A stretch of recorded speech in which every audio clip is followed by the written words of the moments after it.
Hello दोस्तों, कैसे हो? आपका स्वागत है तिरपान स्टडी सेंटर में। आज जो हम करने जा रहे हैं हिस्ट्री का चैप्टर अत्यंत महत्वपूर्ण है हर एक क्लास के बच्चों के लिए।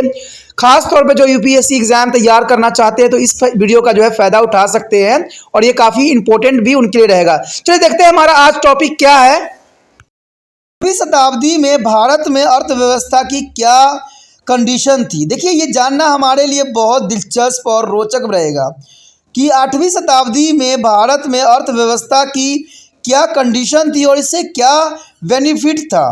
तो यहाँ पर देखा जाए तो 18वीं शताब्दी जो है अतीत तथा भविष्य की अच्छी आर्थिक निरंतरता की तुलना में कई अच्छा प्रदर्शन नहीं कर सका।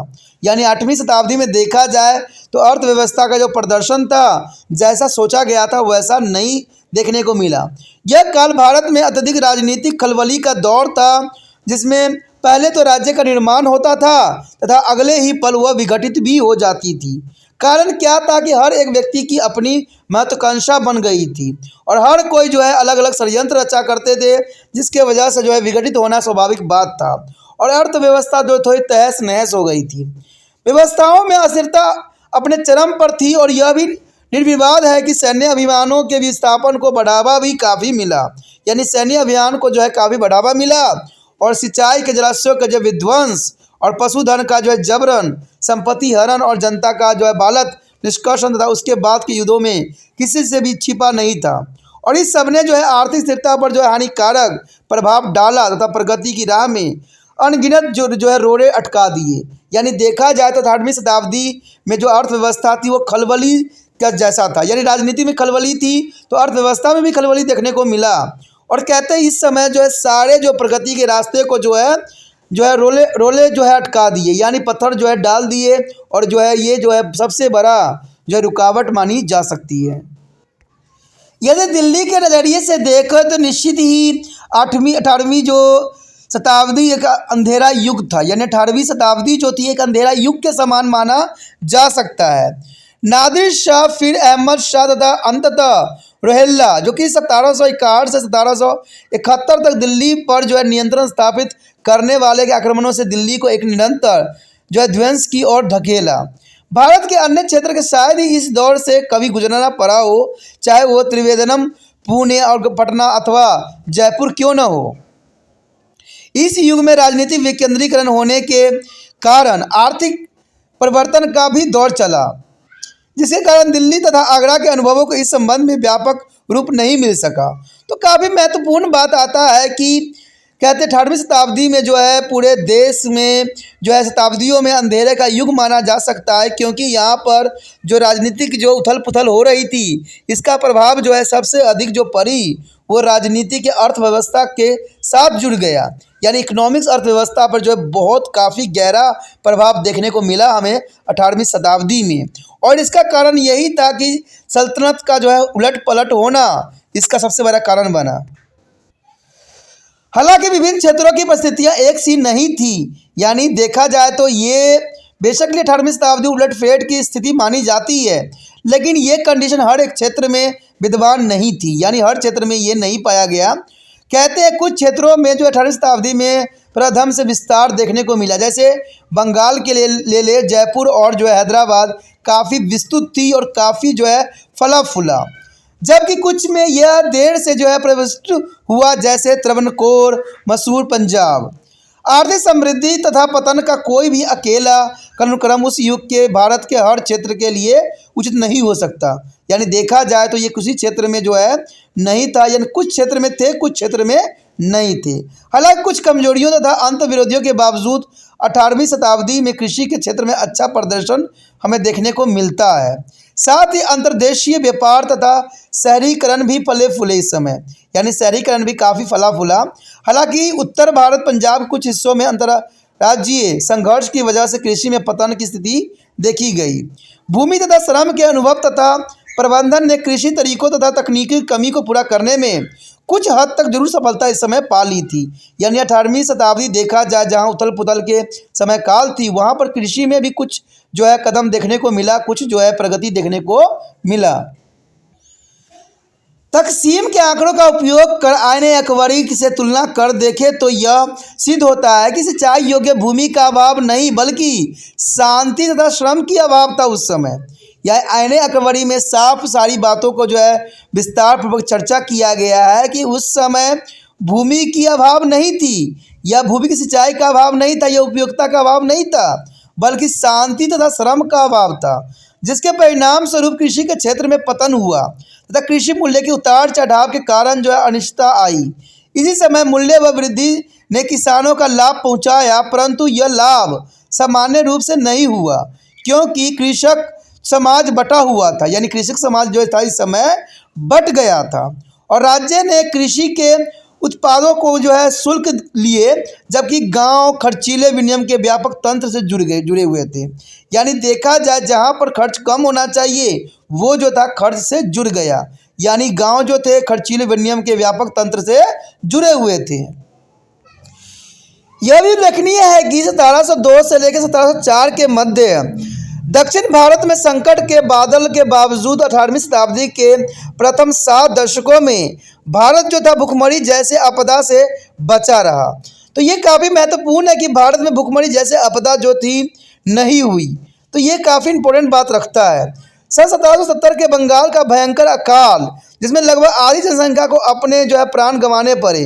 देखिए 1770 के दशक में जो बंगाल का भयंकर अकाल पड़ा था उससे आप अनभिज्ञ जरूर हुए होंगे। कहते हैं आधी जनसंख्या को अपने जो है आगोश में ले लिया था और उपनिवेशिक विजय के तुरंत बाद पड़ा, यानी जब उपनिवेशिक विजय हुई उसके पश्चात ही यह अकाल पड़ा और इसके तुरंत बाद 1783 में उत्तर भारत के अकाल की जो है त्रासदी झेलनी पड़ी। यानी 1783 में जो है उत्तर भारत को अकाल की त्रासदी को जो है काफ़ी मायने में झेलना पड़ा और कुल मिलाकर एक अनुकूल भूमि श्रम अनुपात ने किसानों को गतिशीलता बनाया तथा भूमि के नियंत्रणों के साथ जाति श्रम को जो है समुचित शर्तों पर जो है कार्य दिलाया। यानी जाति श्रम उस समय विकसित हो गई थी, जो कि काफ़ी यहाँ बात इंपॉर्टेंट रखता है। किंतु उत्तर भारत में राजस्व की बढ़ती मांग ने किसानों के कल्याण को एक नियमित प्रक्रिया बना दिया। देखिए सबसे बड़ा इफेक्ट जो पड़ा राजस्व की मांग। कहते हैं जैसे जैसे राजाएं युद्ध किया करते थे उनके विघटन होते थे और राजस्व जो थे बढ़ाते चले जा रहे थे, जिसके वजह से किसान जो है पलायन कर गए, वो नियंत्रित प्रक्रिया बना दिया। यानी पलायन वहाँ से चले जाना ही उन्होंने अपना जो है जीवन का जो है उद्धार समझा। एक तरफ कुछ गाँव के प्रधानों ने राजस्व कृषि की अनुवांशिक संपदा बना दिया, वही अन्य शक्तिशाली क्षेत्रीय शासकों जैसे कि टिप्पू सुल्तान मसूर ने अधिक से अधिक राजस्व इकट्ठा किया। तो देखिए कहते हैं कि कुछ भी हो इसमें आम जनता आम किसान ही जो है पिसते हैं। बड़े बड़े राजाओं तो आके यहाँ पर लगा देते हैं, अपनी मनमानी कर जाते हैं, लेकिन भूखे तो मरते हैं वो लोग जो अन्न को उपजाते हैं। तो ये बहुत काफ़ी महत्वपूर्ण बात है और बहुत ज़रूरी भी है। कहते हैं सरकार तो अपना कार्य होती है वो करती चली जाती है, लेकिन वो कभी जनता की भलाई नहीं देखती है कि आम जनता का इस पर क्या प्रभाव पड़ेगा। वो तो सिर्फ अपना नाम करने के लिए हर संभव कोशिश करती है और यही बात उस समय भी हुई। 18वीं शताब्दी में जनसंख्या और उत्पादन मूल्य तथा निरंतर मजदूरी साधारण रूप से उन्नति पर थी। उस समय खंडित राजनीति ने अनाज वस्त्र तथा पशुओं के समृद्धि अंतर्देशीय व्यापार के विकास को काफ़ी हानि नहीं पहुंचाई, यानी जो है विकास को हानि इसमें नहीं पहुंचाया। देखा जाए तो इसमें राजनीतिक ने अनाज वस्त्र और पशुओं के जो समृद्धि अंतर्राष्ट्रीय व्यापार के विकास को कोई भी हानि नहीं पहुंचाया। व्यवसायी व्यापारी संस्थाएं वस्तुओं के परिवर्तन तथा ऋण को जो है बीमा सेवाओं के प्रबंधन जो है निरीक्षण में राजनीतिक मोर्चाबंदी से आगे निकल गई। यानी आपने देखा होगा कि जो उस समय जो था अकबर का टाइम, उस समय जो होता था बीमा सुविधा भी उपलब्ध थी, जो कि काफ़ी महत्वपूर्ण था। कहते पूर्व औपनिवेशिक युग में कलाकार मुख्यतः जुलाहों के पास मध्यस्थ समाजी समूह तथा राज्य की ओर से अप्रभावी बढ़ती मांग के द्वारा यानी बढ़ती मांग के द्वारा अपने जीवन यापन करने के लिए अत्यधिक मौके थे। यहाँ तक कि घुसपैठ करने वाले राज्य जैसे कि 18वीं शताब्दी के उत्तरार्ध में मसूर ने भी मध्यस्थ पर भी आक्रमण किए थे और श्रमिकों पर भी समय पर नहीं। यानी देखा जाए तो मध्यस्थ पर उन्होंने काफ़ी आक्रमण किया था 18वीं शताब्दी में मसूर के राजा ने, लेकिन श्रमिकों को काफ़ी राहत दी थी। बंगाल तथा मद्रास से प्राप्त सबूत इस और इशारा करते हैं कि शहरी श्रमिकों की हालत आरंभिक औपनिवेशिक काल में पूर्व औपनिवेशिक काल की तुलना में बहुत काफ़ी खराब हो चुकी थी, जबकि अंतर्राष्ट्रीय व्यापार प्रगति पर उस समय था। वही यूरोपियों के बढ़ते प्रभाव के चलते अंतर्राष्ट्रीय व्यापार करने वाले भारतीय तथा पोतवाहकों को जो है नुकसान हो रहा था, जो कि काफ़ी महत्वपूर्ण बात आता है कि पोतवाहकों का काफ़ी इस समय नुकसान देखने को मिला। और देखा जाए तो 1720 में महान जो है गुजराती बंदरगाह सूरत शहर ने अपनी महत्ता को खो दिया। यानी देखा जाए तो जो है सूरत जो जिस कारण जाना जाता था उसकी महत्ता तो थी बहुत काफ़ी धुंधली पड़ गई थी। तो ये काफ़ी महत्वपूर्ण है कि कोई अपना जो है वास्तविकता खोता है तो उसकी कोई पहचान नहीं रह जाती है। 18वीं शताब्दी के अंत में पश्चिम तथा दक्षिण पूर्व एशिया दोनों ही भारतीय जो है उत्पादों की भारी मांग उत्पन्न हुई, किंतु इस समय तक अंग्रेज व्यापारी तथा पोतवाहक अपनी वर्चस्व कायम कर चुके थे। यानी देखा जाए तो इस समय दो ही की जो है वर्चस्व था, एक अंग्रेज व्यापारियों का और एक पोतवाहक अपना वर्चस्व कायम कर चुके थे। अंततः भारतीयों को व्यापारिक हानि के साथ अंग्रेजों को अत्यधिक लाभ पहुंचाने लग गया था। काफ़ी महत्वपूर्ण बात यहाँ रहती है कि दो चीज़ों जो कहते हैं हर कोई जो है अपना वर्चस्व ही पूरा करने के फिराक में रहता है। एक तरफ देखा जाए तो पुराने व्यावसायिक केंद्र जैसे सूरत, मछलीपट्टनम तथा ढाका नीचे की और अग्रसर होते तो वहीं मुंबई जो है मद्रास तथा कलकत्ते जैसे उपनिवेशिक बंदरगाह वाले शहर चमक बिखरने लगे थे, किंतु उभरती हुई क्षेत्रीय राजनीति जैसे लखनऊ, हैदराबाद तथा विभिन्न मराठा शक्तियों के शहर और पट्टनम ने दिल्ली और जो है आगरा के पतन के असर को समाप्त सी कर दिया था। और 18वीं शताब्दी में शहरीकरण का जो है अनुपात पिछले 100 वर्षों में स्पष्ट रूप से बढ़ता ही चला जा रहा था। यानी 18वीं शताब्दी में शहरीकरण जो था अपनी चरम सीमा पर आने को जो है उत्कृष्ट था। शहरी केंद्र में शासन तथा व्यापारियों के मध्य संबंधित सत्ता का संतुलन बदल सा गया था। और देखा जाए तो ये जो कुछ उदाहरण भी ये व्यावसायिक और वर्णित प्रभावशाली शक्ति राज्य सत्ता का झूठा दावा कर रही थी। तो ये काफ़ी महत्वपूर्ण है कि जो उदाहरण भी दी जा रही थी वो सिर्फ झूठा वादा के रूप में दी जा रही थी। तो इस बात को आप समझ सकती हो। बहुत से कारणों से ही प्रतीत होता है कि 18वीं शताब्दी के मध्य में आर्थिक क्षेत्र में उल्लेखनीय परिवर्तन देखने को मिला। उदाहरण के लिए जब अंग्रेजी ईस्ट इंडिया कंपनी ने बंगाल सूबे के राजस्व पर अधिकार स्थापित किया तो धन का जो है प्रभाव बहुत बुरी तरह से प्रभावित हुआ। तो समझ सकते हो यहाँ पर बात कि जब 18वीं शताब्दी में अंग्रेजी ईस्ट इंडिया कंपनी ने अपना सूबे पर राजस्व अधिकार प्राप्त किया तो कहते हैं इसके बुरी तरह से जो है धन का जो है प्रभाव को प्रभावित किया, इसमें कोई दो राय नहीं है।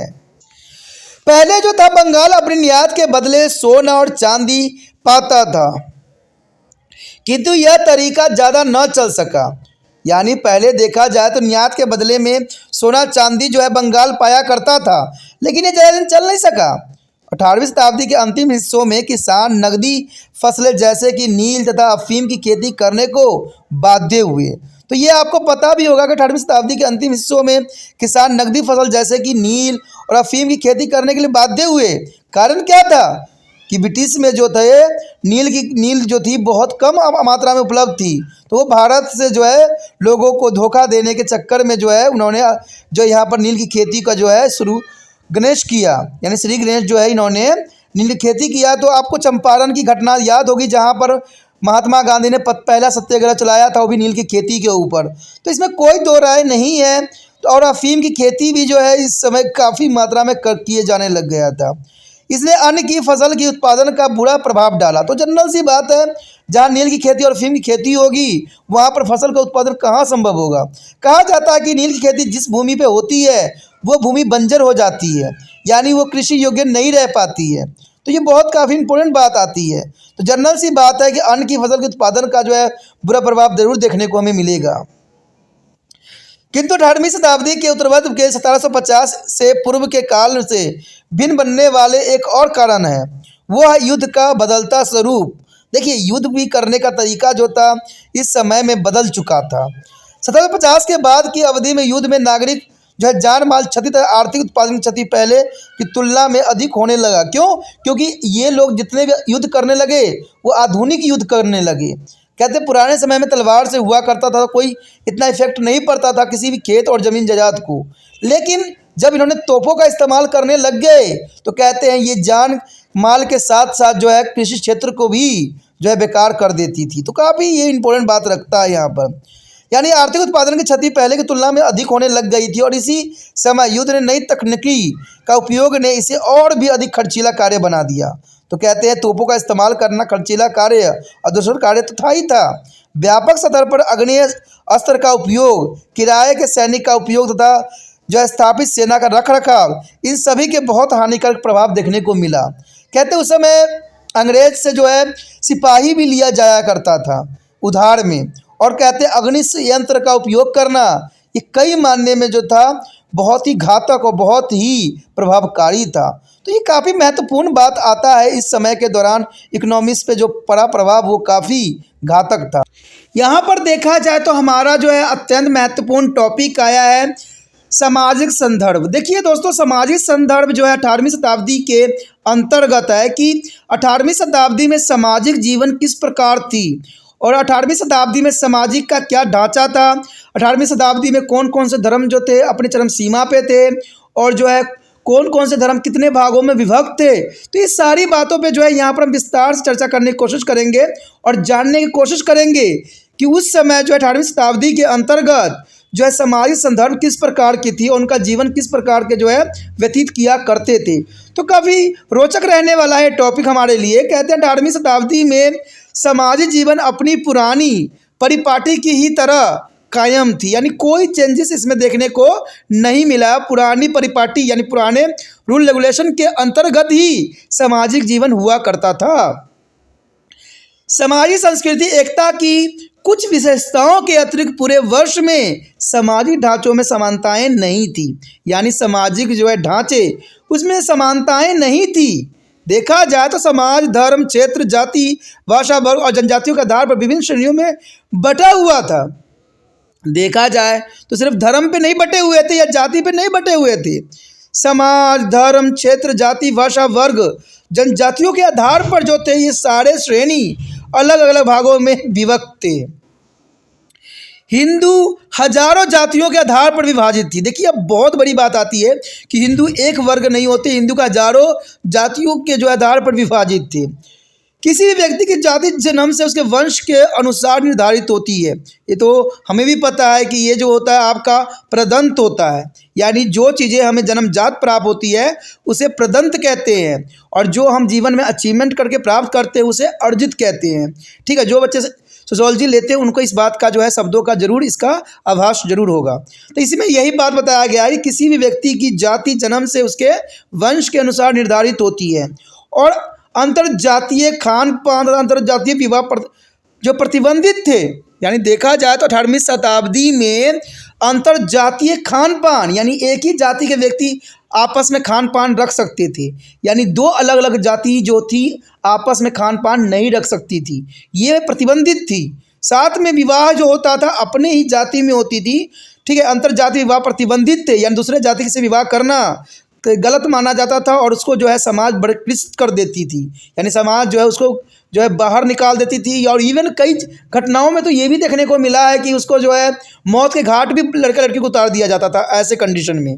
तो वो उस समय की स्थिति थी, लेकिन आज हम आधुनिक युग में यहाँ पर हर चीज़ में जो है बदलाव देखने को मिल रहा है। लेकिन परंपरा के अनुसार जाति क्रम में निर्धारित होती थी, किंतु 18वीं शताब्दी तक आते आते कुछ हद तक सामाजिक तथा व्यावसायिक गतिविधियों का अनुसरण किए जाने लग गया था। यानी देखा जाए तो कुछ हद तक जो है सामाजिक और व्यावसायिक गतिशीलता जो है अनुसरण किया जाने लगा 18वीं शताब्दी के अंत आते आते। उदाहरण के लिए ब्राह्मणों ने विभिन्न नए क्षेत्रों में पांव पसारना आरंभ कर दिया, यानी ब्राह्मण सिर्फ पूजा पाठ पे ही ध्यान नहीं देते थे और भी कार्य पे जो है इनका जो है पांव बढ़ने लगा था और विभिन्न व्यवसायिक गतिविधियां भी आरंभ कर दिया था। तो ये बहुत बड़ी इंपॉर्टेंट बात आती है कि ब्राह्मण सिर्फ अपने पूजा पाठ पे आश्रित नहीं थे, वो और भी जो है कार्य और एक्टिविटी जो है करना स्टार्ट कर दिए थे 18वीं शताब्दी के आते आते। यदि हम बात करें यहाँ पर मुस्लिम भी नस्ल, जाति, जनजाति तथा समाज स्तर के मुद्दे से अछूते नहीं रहे। यानी इसका प्रभाव सिर्फ हिंदू पर देखने को नहीं मिला, ये मुस्लिम धर्म पर भी देखने को मिला कि वो नस्ल, जाति, जनजाति और समाज स्तर के मुद्दे से वो अलग नहीं थे, वो भी इन्हीं चीज़ों में जो है लिप्त हुआ करते थे। अगर देखा जाए तो मुस्लिम धर्म जो था दो भागों में विभक्त थे। एक मुस्लिम धर्म को सिया कहते थे और एक को जो है सुन्नी में गंभीर धार्मिक मतभेद थे।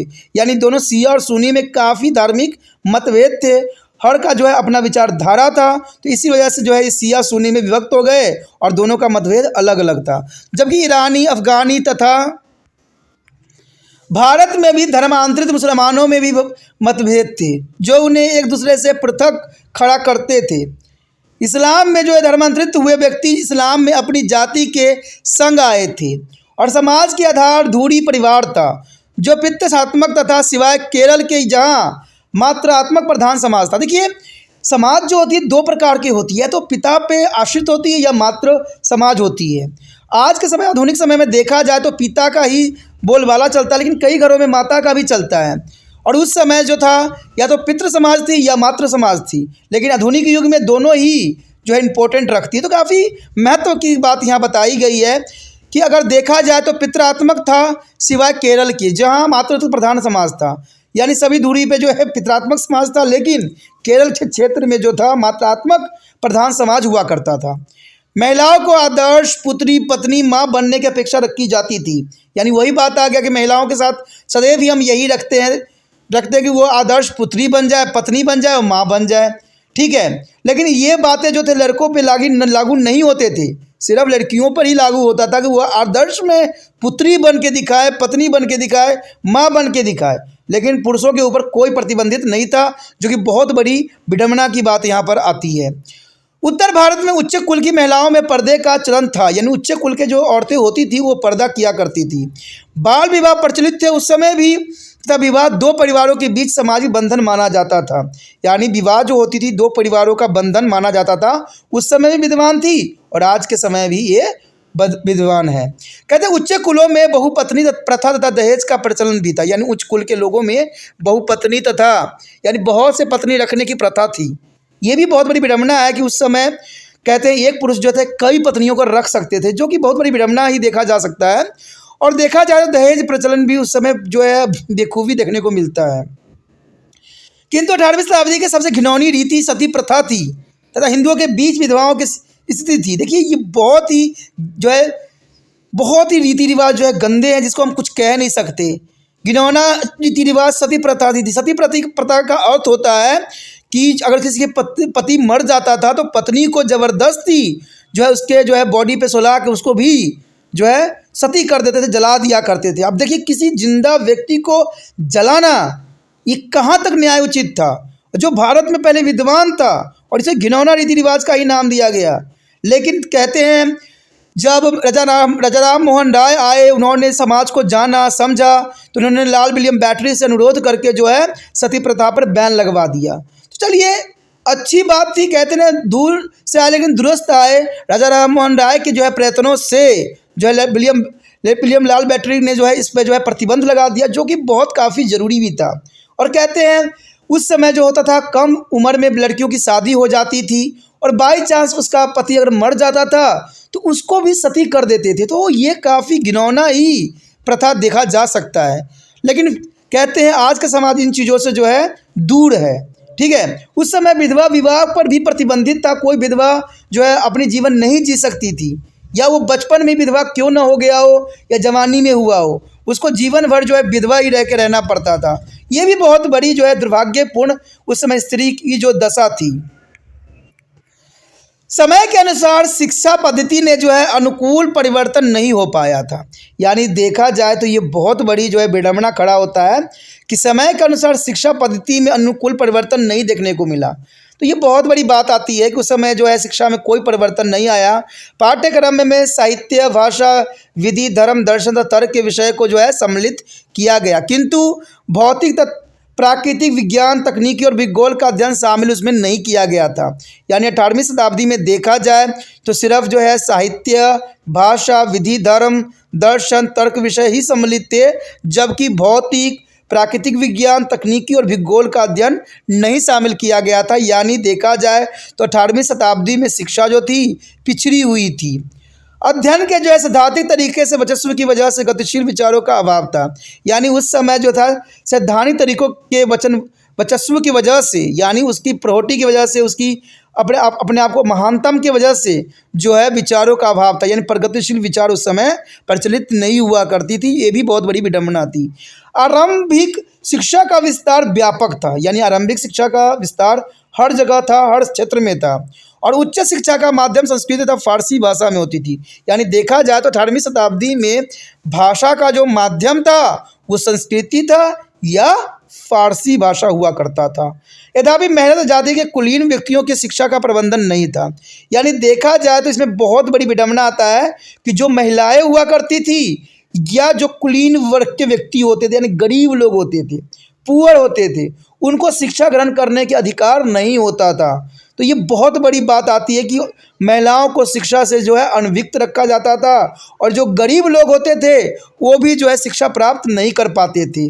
तो देखा जाए तो 18वीं शताब्दी में ये बहुत बड़ी विडंबना थी, जहाँ पर शिक्षा के स्तर जो था बहुत गिरी हुई थी, इसमें शिक्षा देने का प्रावधान नहीं था। तो ये बहुत बड़ी बात आती है और बहुत ज़रूरी भी आता है। यदि हम यहाँ पर बात करें अत्यंत महत्वपूर्ण जो है टॉपिक संस्कृति, आप सोचिएगा कि संस्कृति वातावरण जो हम यहाँ पर टॉपिक कर रहे हैं आखिर किसके अंतर्गत है। तो मैं आपको साफ बता दूं कि ये जो हम संस्कृति वातावरण कर रहे हैं 18वीं शताब्दी के अंतर्गत कर रहे हैं कि 18वीं शताब्दी में संस्कृति वातावरण किस प्रकार की रही होगी और वहाँ पर कौन चीज़ों का जो है महत्व था और किस चीज़ों पे जो लोगों का जो है अधिक फोकस हुआ करती थी। तो ये सब 18वीं शताब्दी के अंतर्गत है कि 18वीं शताब्दी में वातावरण किस प्रकार का बना हुआ था। तो ये काफ़ी महत्वपूर्ण बात रखता है। अगर सामान्य तक देखा जाए कि संस्कृति वातावरण क्या था तो सामान्य तौर पर यह माना गया है कि 18वीं शताब्दी में जो है भौतिक जीवन में सामान्य पतन हुआ था। यानी भौतिक जीवन में बहुत से जो यहाँ पर जो है पतन देखने को मिला इसमें 18वीं शताब्दी में। और इस समय का संस्कृति जीवन भी छिन्न भिन्न हो गया था। यानी संस्कृति जीवन जो है लोगों का बिल्कुल ही तहस नहस हो गया था। हालांकि 8वीं शताब्दी के इस चित्रण के कुछ ही औचित्य है, यानी कुछ ही बातें इसमें सच्चाई दिखती है, सभी बात सच्चाई के योग्य नहीं है। लेकिन दिल्ली जिसकी आर्थिक व्यवस्था जो डवाडोल हुई थी में भी उस समय जो है महान कवि, दार्शनिक तथा विचारक भी हुए। शाह वलीउल्लाह से लेकर मीर तक यानी सबके सब जो थे 18वीं शताब्दी के अंतर्गत ही जो है अपना जीवन यापन किए थे। कहते जो जो क्षेत्रीय राजा दरबारों का महत्व बढ़ा उन्होंने जो है समृद्धि संस्कृति चाहे वह संगीत हो या कला या साहित्य हो को संरक्षण देने के प्रति अपनी रुचि भी जताई गई। यह हमें विभिन्न केंद्रों पर अलग अलग शैलियों में प्राप्त होती है। यानी देखा जाए तो ये अलग अलग केंद्रों पे अलग अलग शैलियों में जो है अपना अस्तित्व बनाए रखे हैं। अवध से जो है बीकानेर तक तथा लाहौर से तंजौर तक कोई भी व्यक्ति संस्कृति के अस्तित्व के दरबारी परंपराओं को देख सकता है। यानी देखा जाए चाहे कहते हैं चाहे बीकानेर हो चाहे लाहौर हो से तंजौर तक कहते हैं इसकी जो है संस्कृति की अस्तित्व को जो है आप बेखूबी जो है देख सकते हो। संस्कृति परंपराओं के संगम का सर्वाधिक उत्कृष्ट उदाहरण मराठा शासित तंजौर था, जहां तमिल, तेलुगु संस्कृति तथा मराठी भाषा में साहित्यिक रचना हुई, जबकि कुछ मराठा शासकों ने प्रत्यक्ष भूमिका भी निभाई इसके अंतर्गत। और इसी प्रकार जो 18वीं शताब्दी में ही तंजौर में संगीत का विकास भी हुआ, जिसे आज भारतीय शास्त्रीय संगीत की कर्नाटक परंपरा बोलती हैं। यानी देखा जाए तो 18वीं शताब्दी में तंजौर में संगीत का विकास हुआ, जिसे आज भारतीय शास्त्रीय संगीत का कर्नाटक परंपरा बोलते हैं। यानी हुआ तंजौर में, लेकिन लोगों का विचारधारा था कि यह कर्नाटक परंपरा से जोड़ी गई, जिसे जो है त्यागराज, स्वामी दीक्षित तथा श्याम शास्त्री जैसे महान व्यक्तियों ने जो है कव लिपि लिखकर की थी। तो ये इनकी महानता को जो है नकारा नहीं जा सकता और ये इन्होंने काफ़ी महत्वपूर्ण यहाँ पर योगदान दिया।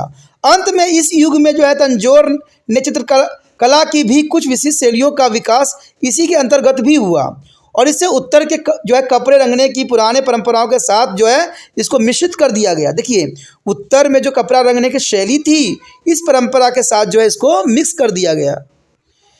यह सौंदर्य केवल शुद्ध रूप से जो है श्रेष्ठ संस्कृति तक ही सीमित नहीं रहा। यदि शुरुआत करें तो संगीत तथा रंगमंच की परंपराएं तथा इस काल के साहित्य के विभिन्न रूप जो है विद्याओं को लोक प्रभाव के साथ जो सम्मिलित भी किया गया। इसी समय लोकप्रिय हिंदू तथा मुसलमानों ने तीर्थ यात्रा तथा लाहौर से संबंधी कई सांस्कृतिक कड़ियों को भी शुरुआत की।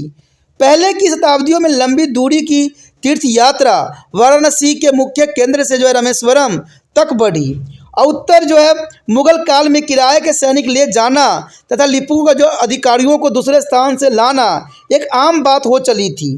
तो ये काफ़ी महत्व की बात यहाँ दर्शाती है कि तीर्थ यात्रा वाराणसी के मुख्य केंद्र से रामेश्वरम तक बढ़ती थी और उत्तर मुगल काल में किराए के सैनिक ले जाना और लिपि अधिकारी को दूर स्थान लाना एक आम सी बात बन गई थी। उदाहरण के लिए 18वीं शताब्दी में हैदराबाद में उत्तर भारत बड़ी संख्या में जो है कायस्थ राजतंत्र में नियुक्त किए गए। तो जो काफ़ी उदाहरण बहुत महत्वपूर्ण है कि हैदराबाद में उत्तर भारत की बड़ी संख्या में जो है कायस्थ राजतंत्र की नियुक्ति हुई। मैसूर में जो है 1720 में वित्तीय कार्यालय जो है महाराष्ट्र के ब्राह्मणों को सौंप दिया गया और प्रतीत होता है कि संगीतीय लेखकों तथा कलाकारों की गतिशीलता भी इसी समय के दौरान काफ़ी प्रचलित हो गई थी। कहते जब भी कोई नई राजनीतिक शक्ति उभरती थी वो जो है प्रतिभाओं और आकर्षित किया करती थी। तो जनरल सी बात है, देखा जाए तो उस समय बहुत से प्रतिभाएं जो है आकर्षित का केंद्र बना और राजनीतिक शक्ति भी उस समय उभर रही जो काफ़ी महत्वपूर्ण था। तो इनकी महत्वता को जो है ठुकराया नहीं जा सकता है। उदाहरण के लिए लाहौर के महाराजा रणजीत सिंह, यानी देखा जाए तो लाहौर के महाराणा रणजीत सिंह जो थे पूरे पंजाब के सूबे को जीत के उन्होंने जो है अपनी महानता का परिचय दिया था। लेकिन उनके जो है वंशों को द्वारा जो है उनकी सल्तनत को जो है संभालना स्वाभाविक बात नहीं रह गई थी। उच्च श्रेणी का ईरानी साहित्य विकास हुआ। देखा जाए तो इस समय जो था उच्च श्रेणी का ईरानी जो है साहित्य विकास हुआ, किंतु पंजाबी भाषा की कीमत पर नहीं, यानी पंजाबी भाषा की कीमत पर नहीं हुई, ठीक है, लेकिन उच्च श्रेणी का साहित्य जरूर विकास हुआ, लेकिन कोई और भाषा में। इसी समय जो है स्थापित तथा चित्रकला में भी नए विकास देखने को मिलता है। कि सुदूर उत्तर में कांगड़ा में चित्रकला की एक नई शैली का जन्म हुआ जो मुख्यतः वैष्णव विषय वस्तु पर जुड़ी हुई थी, यानी वैष्णव से जुड़ी हुई जो है नई चित्रकला की जो है विकास हुआ। संस्कृति माहौल प्रभावों तथा आदर का ही परिणाम था और मुख्य धर्मों में मराठे ने अजमेर में शेख नजीरुद्दीन चिश्ती की दरगाहों को संभाल रखा था। यानी इन्होंने जो है अजमेर में देखा जाए तो मराठों ने जो है शेख जो है नजीरुद्दीन चिश्ती की जो दरगाहों को संभाल के रखा था। वही तंजौर के राजा ने नागपुर के शेख सऊद हमीद की दरगाह को आर्थिक सहायता भी दी थी। तो इस समय देखा था जाए तो राजा का भी महत्व कम नहीं था, वो हर चीज़ों को जो है आगे बढ़ाने में अपना महत्वपूर्ण योगदान दिया करते थे। कहते मैसूर में टिप्पू सुल्तान ने जो है श्री गरी मंदिर के वित्तीय मदद भी की तथा मुसलमान बड़े ही प्रसन्नतापूर्वक हिंदुओं के त्योहारों में भाग लेते थे। अब देखिए कितना महत्वपूर्ण बात आता है कि मुसलमान बड़े ही प्रसन्नतापूर्वक हिंदुओं के त्यौहार में भाग लेते थे, यानी वो सभी एक हो रखे थे। उसी प्रकार जिस प्रकार हिंदू जो उत्साहपूर्वक मुहर्रम का हिस्सा बनते थे, यानी हिंदू मुस्लिम में जो था जातियों की भेद इतनी नहीं थी, एक दूसरे के त्योहारों में जो है रहना, जीवन यापन करना, मनाना, प्रसन्नतापूर्वक रहना दोनों धर्मों के लिए महत्वपूर्ण बात थी। वास्तव में आचार्य है कि आज जिस भारत की जो है परंपरावादी सभ्यता कहा जाता है वह उस काल की तथा उत्तरवर्ती शताब्दी की ही देन है। यानी जो हम आज संस्कृतियों का प्रयोग कर रहे हैं आखिर देखा जाए तो वो सारे के सारे 18वीं शताब्दी की ही देन है, जो कि काफ़ी अपनी महत्ता को दर्शाती है और ये काफ़ी महत्वपूर्ण भी है कि उस समय जो हुआ करते थे हिंदू मुस्लिम एक हुआ करते थे और एक दूसरे के त्योहारों में जो है प्रसन्नतापूर्वक भाग लिया करते थे और अपना कर्म किया करते थे। तो इससे पता लगता है कि उनमें कितनी जो है एकता की भावना हुआ करती थी और कितना प्रेम हुआ करता था। आज की तरह नहीं, जो छोटी छोटी बातों पे जो है सांप्रदायिक दंगा फसाद होने लग जाता है, जो कि बहुत बड़ी विडंबना है और बहुत बड़ी जो है हमारे देश में मानवता के लिए खतरा का सबसे बड़ा सबब बन गया है। तो इससे हमें पुराने समय से कुछ सीखने की आवश्यकता है, जानने की आवश्यकता